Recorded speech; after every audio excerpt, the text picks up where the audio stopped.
श्री साईनाथाय नमः।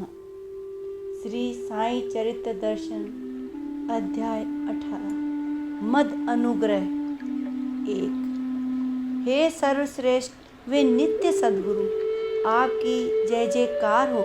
हे परब्रह्म स्वरूप सद्गुरु, आपकी जय जयकार हो। ईश्वर के प्रति मोह नष्ट करने वाली शक्ति को काबू में रखने वाले आपकी जय जयकार हो। आत्मस्वरूप से परिचय कराने वाले एक आप ही है। नमक की गुड़िया अगर समुद्र में स्नान करने जाए तो क्या वे वापस आएगी? इसी तरह शिष्य यदि सद्गुरु की शरण में जाए तो वे उसी में समाहित होकर एक रूप हो जाता है। इस अध्याय में स्वयं हेमाड़ पंत द्वारा बाबा की कृपा प्रसाद प्राप्त होने का वर्णन किया गया। गुरु द्वारा दिए गए ज्ञान के वर्णन को किसी दूसरे को बताने पर गुरु की विद्या निष्फल हो जाती है, ये समझना गलत है। अन्यथा स्वप्न में भगवान शंकर द्वारा प्रदत्त राम रक्षा बुद्ध कौशिक ऋषि ने सभी को बताने के लिए शब्दबद्ध की होती क्या? सद्गुरु की संगत धन्य है, इसके महत्व का क्या कोई वर्णन कर सकता है? गुरु प्रत्यक्ष ईश्वर है, वे ही ब्रह्मा विष्णु एवं महेश है। वस्तुतः वही परमेश्वर पर ब्रह्म है। गुरु माँ है, गुरु ही पिता है। ईश्वर नाराज हो जाए तो गुरु रक्षक होते हैं, परंतु यदि गुरु कुपित हो जाए तो कोई भी रक्षक नहीं होता। ये सदैव याद रखें। ज्ञान चक्षु खुले रहने से संत निज रूप का दर्शन कराते हैं। हमेशा संतों की कथा सुननी चाहिए, संतों के चरणों की वंदना करनी चाहिए, अर्थात पापों का नाश होगा। लॉर्ड रे जब मुंबई के राज्यपाल थे तब उन्होंने काफड़ नामक मुंबई शहर के महानगर पालिका के आयुक्त के कार्यों की जांच शुरू की। उस समय तत्कालीन एक प्रसिद्ध गृहस्थ कैसे बाबा की भक्ति करने लगे, इसकी एक कथा है। व्यापार धंधे में इस गृहस्थ को कोई नुकसान हुआ, उनका मन उचट गया एवं विरक्त हो गया। तब वे एक लोटा लेकर घर से निकल पड़े। मनुष्य जब संकट में आता है तो उसे भगवान की याद आती है, तब वे भगवान को पुकारना आरंभ करता है। उस गृहस्थ के परिजनों ने उससे कहा, आप शिरडी क्यों नहीं जाते? देश विदेश के लोग आकर साईं की चरण धूल में लौटते हैं, उनकी आज्ञा अनुसार व्यवहार करते हैं और उन्हें इच्छित फल प्राप्त होते हैं। शिरडी इस पूरे प्रांत में एक पवित्र स्थान है। परिजनों की बातें मानकर इस गृहस्थ ने शिरडी का मार्ग पकड़ा। बाबा के चरणों में दंडवत करते ही उन्हें सुख प्राप्त हुआ। अन्य भक्तों की तरह इस भक्त को भी बाबा ने मार्गदर्शन दिया। शिरडी आए हुए इस गृहस्थ का उपनाम साठे था। उन्होंने गुरु चरित्र का पारायण बड़े नियम से प्रारंभ किया। उनका सप्ताह पूर्ण हुआ एवं उसी रात बाबा ने उन्हें स्वप्न दृष्टांत दिया। स्वप्न में बाबा ने साठे द्वारा पढ़ी गई पुस्तक अपने हाथों में ली एवं उसका अर्थ साठे को समझाया। बाबा अपने आसन पर बैठे थे एवं अपने सामने उन्होंने साठे को बैठाया था। बाबा उन्हें गुरु चरित्र से कथा अमृत का पान करा रहे थे। स्वप्न का वे दृश्य देखने के बाद साठे जाग पड़े। उन्होंने ये वृतांत काका साहब दीक्षित को बताया एवं उनसे कहा कि बाबा से स्वप्न दृष्टांत का अर्थ पूछे। उन्हें पाठ शुरू करें या जो पढ़ा है वही पूर्ण है। इस विषय में बाबा का मनोदय सुनने की साठे की इच्छा थी। काका ने योग्य समय देखकर बाबा से इस विषय में मार्गदर्शन करने एवं साठे पर कृपा कर उसकी इच्छा पूरी करने का निवेदन किया। ये सुनकर बाबा कहने लगे, एक और पारायण होने दे। ये गुरु चरित्र की पुस्तक पढ़कर भक्त निर्मल हो जाते हैं। उस पुस्तक का पारायण करने पर कल्याण होगा, परमेश्वर प्रसन्न होंगे एवं संसार के बंधन छूट जाएंगे। जब बाबा ने ये बताया तब हेमाड़ पंत बाबा के पैर दबा रहे थे। उन्हें आश्चर्य हुआ एवं उनके मन में विचार आया, मैं विगत कई वर्षों से बाबा की सेवा कर रहा हूँ, परंतु अभी भी बाबा ने मुझे दृष्टांत नहीं दिया। और उस साठे ने 7 दिनों का पारायण करने पर प्राप्त कर लिया, ये कैसे? बाबा के दर्शन प्राप्त होने के 3 वर्ष हो गए। मैं चातक पक्षी की तरह राह देख रहा हूँ।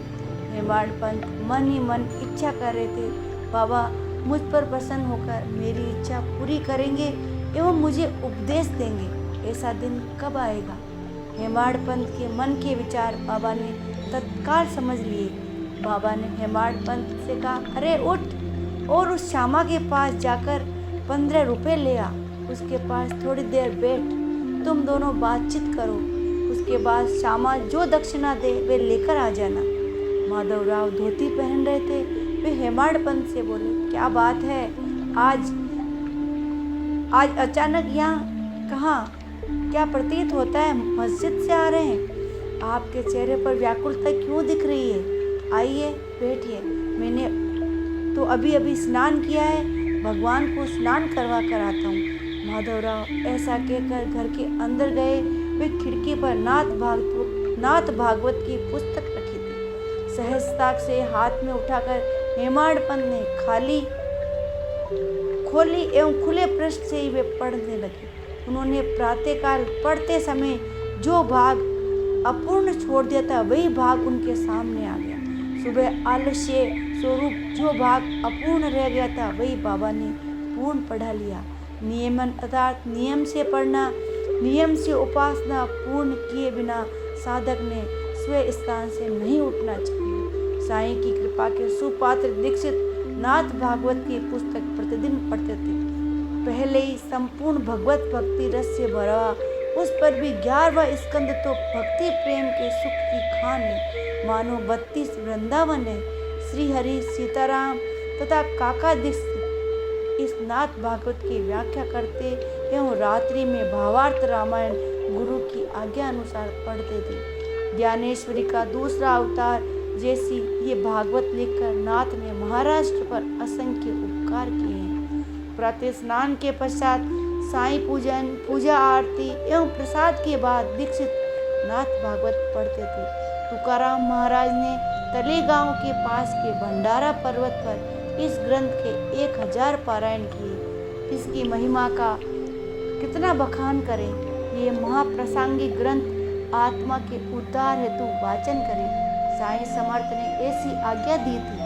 भगवान की प्राप्ति हेतु वन में नहीं जाना चाहिए। इस उद्धव गीता अर्थात भगवान के 11वें अर्थात भागवत के 11वें अध्याय का वाचन जो श्रद्धा पूर्वक करते हैं, उन्हें सही अर्थों में भगवत प्राप्ति होती है। कृपालु साईनाथ भावार्थ विथिका अर्थात ज्ञानेश्वरी ग्रंथ के साथ साथ ही नाथ भागवत का वाचन भी नित्य शिरडी में करवाते थे। पूजा अर्चना समाप्ति के पश्चात माधवराव के बाहर आते ही हेमाड पंत ने बाबा का संदेश उनसे बताया। वे संदेश सुनते माधवराव को आश्चर्य हुआ और वो कहने लगे, रुपए के बदले मेरे 15 नमस्कार बाबा को अर्पित करना, यही मेरी दक्षिणा है, ऐसा कहिएगा। माधवराव ने हेमाड पंत को बैठा लिया एवं वे बाबा की बातें उन्हें बताने लगे। इस प्रकार बाबा भक्तों से भागवत गीता एवं भागवत इन भगवत धर्म के सारभूत ग्रंथों का सतत वाचन करवा लेते थे।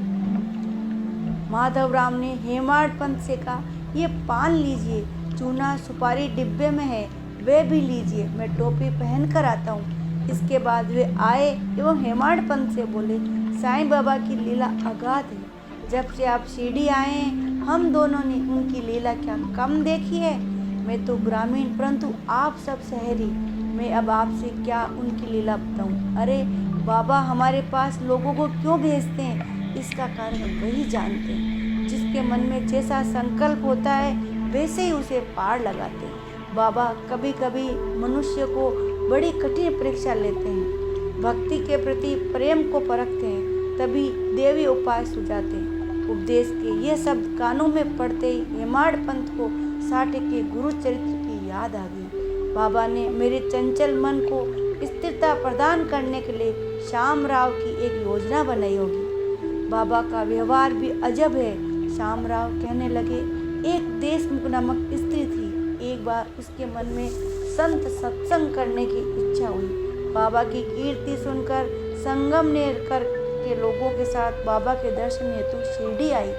वे खाशाबा देशमुख की माँ थी। उसका नाम राधाबाई था। जैसी उसकी निष्ठा थी त्यानुसार उसे साईं बाबा के पूर्ण दर्शन प्राप्त हुए। उनके प्रवास की थकान दूर होने के बाद उसे साईं समर्थ को गुरु बनाकर उनका उपदेश लेना है, इस निश्चय की याद आ गई। राधाबाई वयोवृद्ध थी। उसका निश्चय पक्का था, जब तक बाबा कान मंत्र नहीं देंगे तब तक अन्यत्र कहीं नहीं जाना, ऐसा उसने निश्चय किया। उसने खान पान त्याग कर सत्याग्रह ही शुरू कर दिया। 3 दिनों तक वे वृद्धा उपवास पर रही। बाबा के उपदेश दिए, परंतु अन्न पानी त्याग कर वे व्रतस्थ बैठने वाली थी। ऐसा देखकर माधव को चिंता होने लगी। अहो, वे वृद्धा देशमुख आपका मंत्र मिले इसलिए उपवास कर रही है। यदि वे मर गई तो मैं कहता हूँ अब तो उस पर कृपा करिए ना। इसके पश्चात बाबा ने उस वृद्धा को जो उपदेश दिया, यदि उसका श्रवण करे तो अज्ञानता की जकड़न दूर होगी। ओम श्री साईनाथ।